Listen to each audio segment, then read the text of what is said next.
Hi, everybody. Thanks for being here. It's been a great day so far, and we've seen a lot of great presentations. Now I'm going to talk about something a little bit more technical. I'm going to talk about some results that are pertinent to quantum simulation in the D-Wave processor and how we can take advantage of the new connectivity in the Advantage processor. Over the past 2 or 3 years, there has been kind of a flurry of research based on quantum simulation in the D-Wave 2000Q processor. So simulating quantum magnetic systems in the transverse field Ising model using quantum annealing. So I'm going to talk about some success examples that we've had with collaborators and with customers. And then I'm going to put that in the context of what we can do with the new qubit connectivity graph.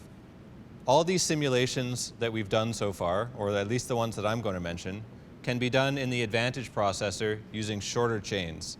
And that means that when you mine or embed the system that you want to simulate, you use fewer physical qubits per logical spin.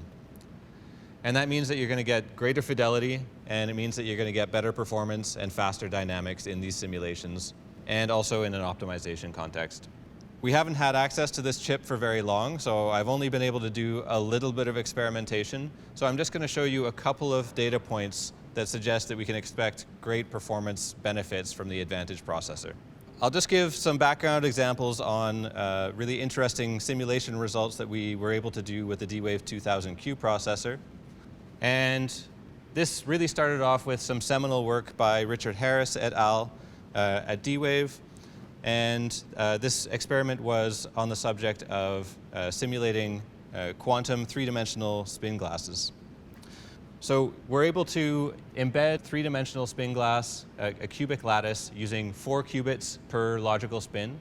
And by doing this and by tuning the parameters of the system, both the quantum and the classical parameters, we can trace out the phase diagram of this system. This was a really important first step in this field, and it really bore out Richard Feynman's idea that if you want to simulate a quantum system, the best way to do this is to actually engineer, control, and program a quantum system, which is exactly what we're doing.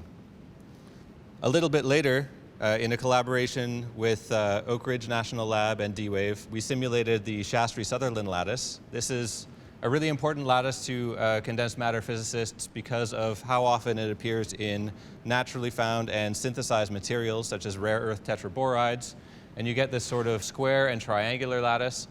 And again, we traced out the phase diagram. This time, instead of tuning the transverse field, we tuned the longitudinal field.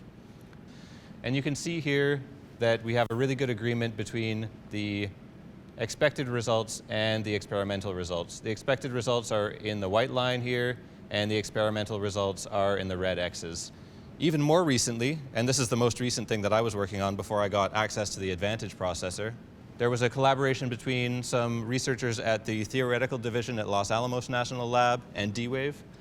And the outcome of that collaboration was quantum artificial spin ice. Now, for those of you who don't know, there's this big field of research called artificial spin ice, where instead of synthesizing materials, they are kind of engineered and lithographed using nanomagnets. And you can actually lay these nanomagnets out however you want, basically. And by doing that, you can engineer emergent phenomena at the constituent level. Our work took this field forward in a couple of significant ways. First, by adding quantum fluctuations, which drive the kinetics of the system. And secondly, by showing the ability to pin the boundary conditions of the lattice. Now, this means that we can actually confine and study individual magnetic monopoles, emergent magnetic monopoles, not elementary magnetic monopoles. And once again, we use 4 qubits to represent each logical spin. Are you sensing a pattern yet? Well, there's one more example, and some important work that we did not too long ago, which I'm going to get into more detail on later, showed a computational scaling advantage in the D-Wave processor over classical simulation. And this was done in simulation of a quantum order by disorder phenomenon in triangular antiferromagnetic lattice built with 4 qubit chains. Once again, 4 qubits per logical qubit.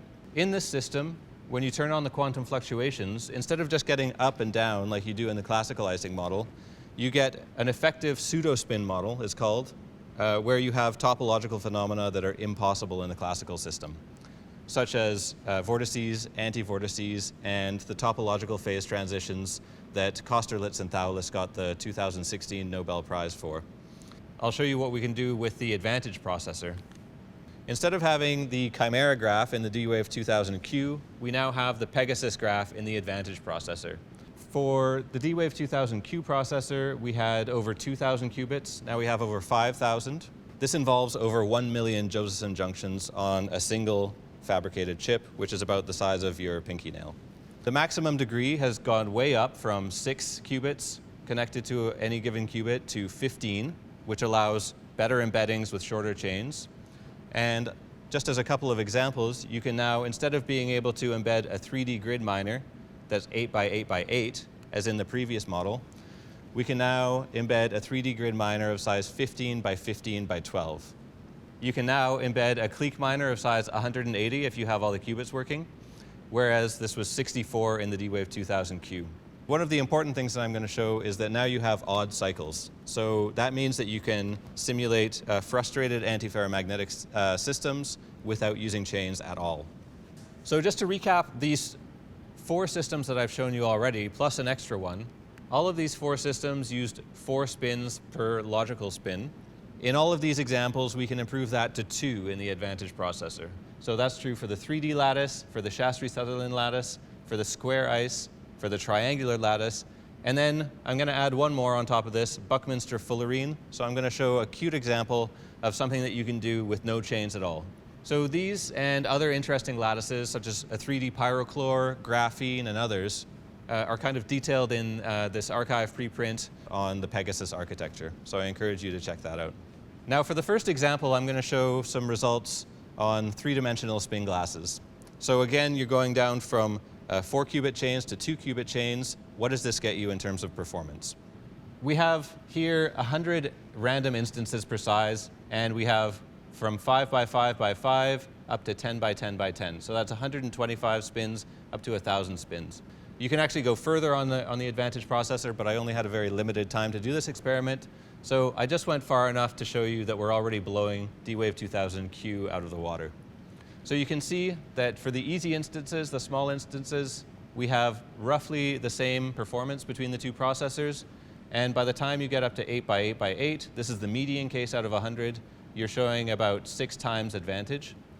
And if you look at the 90th percentile, that goes up to about 40 times advantage. This is actually an 8 by 8 by 8 lattice in the 2000Q processor using 4-qubit chains. 8 by 8 by 8 by 4 is 2048, so you're using the entire processor. You can't get any bigger, but we can get bigger on the Advantage processor.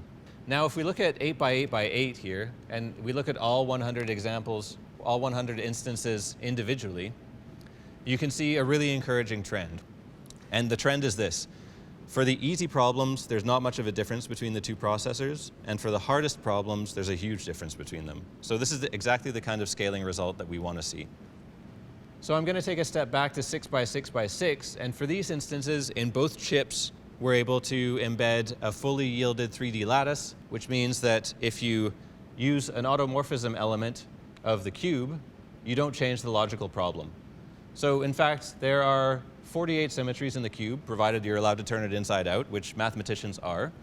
For each of these, we would hope that the performance is roughly the same. What we see here is good evidence that the consistency is really improving for the Advantage processor. So these are 20 instances that I've done a deep dive on, and you can see for the D-Wave 2000Q system, we've got, for the hardest instances, over 1,000 times difference between the best symmetry and the worst symmetry, and this goes down to about a factor of 10 in the Advantage processor. So we've improved that by 100 times, and that's something that's very important.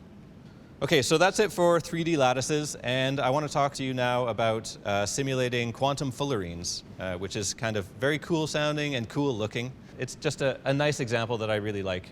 So what is a fullerene? Depending on whether you're a graph theorist or a chemist, you would say that it's either an allotrope of carbon or a spherical lattice where all the faces have length 5, 6, or 7. So I'm going to talk about 2 lattices, a dodecahedron and a Buckminster-Fullerene, or a Buckyball. This is also called the soccer ball graph. And if you make all of these couplings plus 1, you get frustration in the system. meaning that not all these couplings can be satisfied at the same time. This is not the case for the D-Wave 2000Q processor because the underlying chimera graph is bipartite. As a result of this frustration, you get ground state degeneracy in the classical system. So that means for the dodecahedron, we get 250 ground states. It's only 20 spins, that's quite a lot. And for the C60, Buckminster-Fullerene, we get 16,000 ground states. And then if we play with it a little bit more and make these blue couplers -1 instead of +1, we can actually boost the frustration in the system and thereby boosting the number of ground states that we get. So this has now over 1 million ground states in this mixed ferromagnetic, antiferromagnetic, frustrated Buckminster-Fullerene.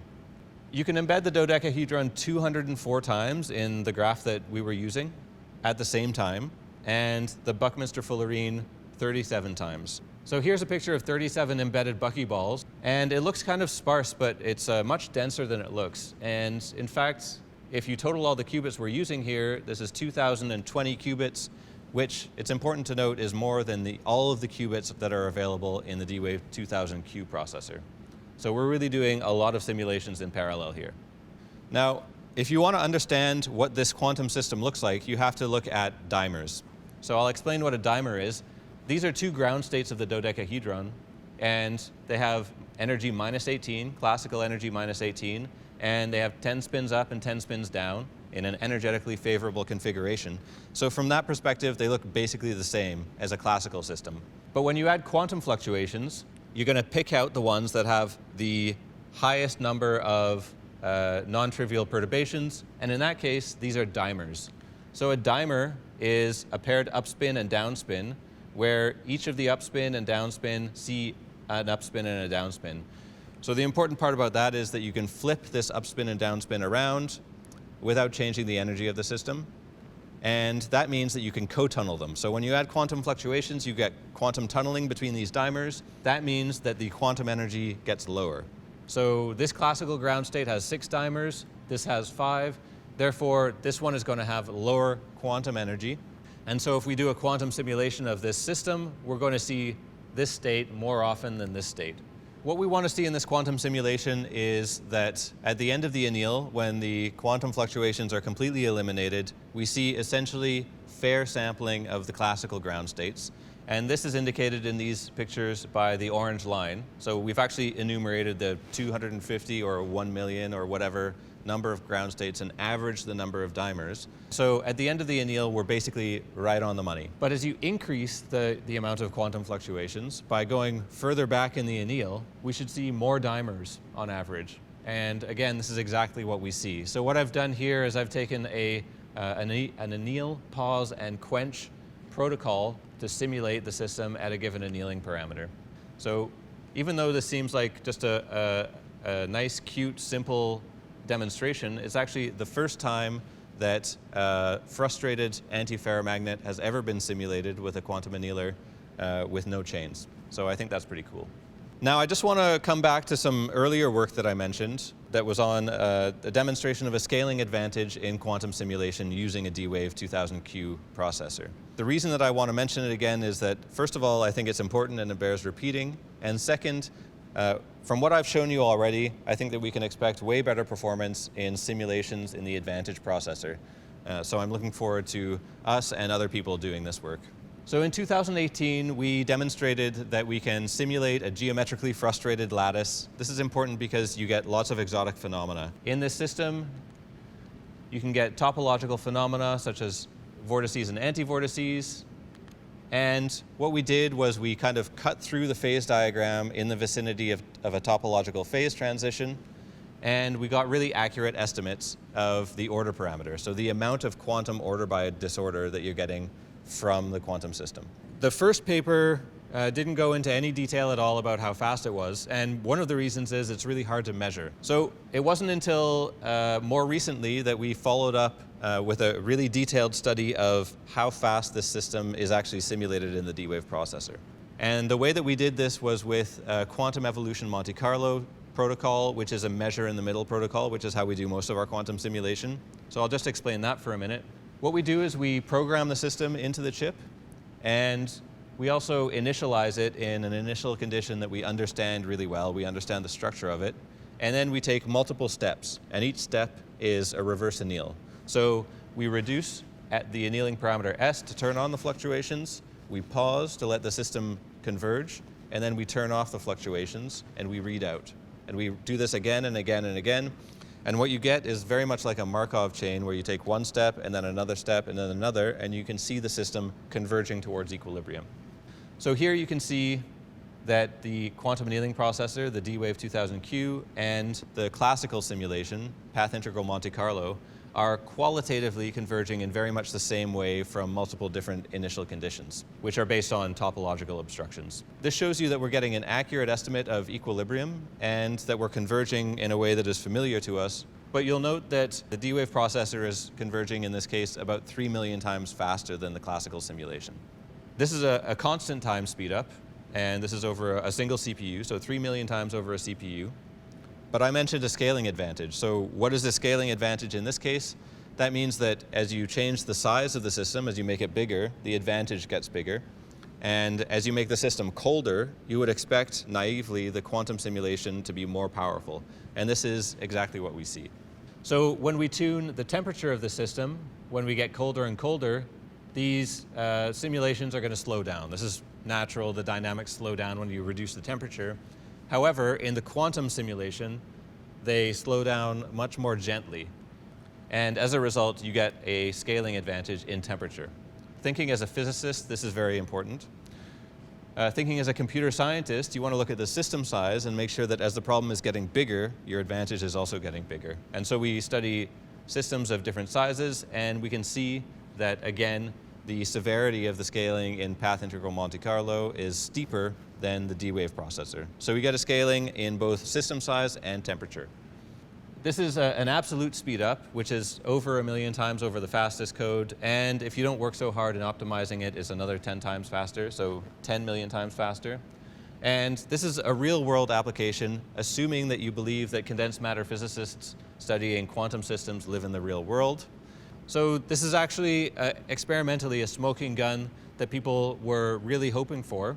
From the limited data that I've shown today, I think that we can expect much better performance from the Advantage processor. And I would be really happy to answer any questions that you want to ask in the chat. At this point, thank you very much. I'm going to pass it off to Jen and Alan in Seattle. Wow, what an incredible time we've had together. I'm just inspired. I mean, the amount of connection, the amount of questions, the amount of brilliance and new ideas and thinking that came together today, it's just been exhilarating. But you know, that's just my perspective. As Alan and I stand safely 6 feet apart, I'm gonna ask my partner here, what was your highlight? Yeah, Jen, I mean, obviously for me, the highlight was being able to announce and launch the new 5,000 qubit Advantage quantum computer, but also I was really excited by the Save On Foods application work. I think they're doing amazing work, and I'm thrilled to have the opportunity to work with them. But what about you, Jen? What was the highlight for you? You know, I think for me, I mean, you know, I'm all about connection and connectivity. We are learning together all the time. And so just the bringing together of so many minds from all around the world to talk about quantum computing has really been the highlight for me. Okay, but now, you know, great, we've all enjoyed today, but what should we do next? Yep, well, it's real easy. First of all, if you're already a LEAP user, just go start using the Advantage quantum computer and the new hybrid solver service. It's there waiting for you. If you're not a LEAP user and you're a developer, you can sign up for free access. You get a minute of free time, and if you're willing to open source the work that you're doing, that minute can be renewed every month.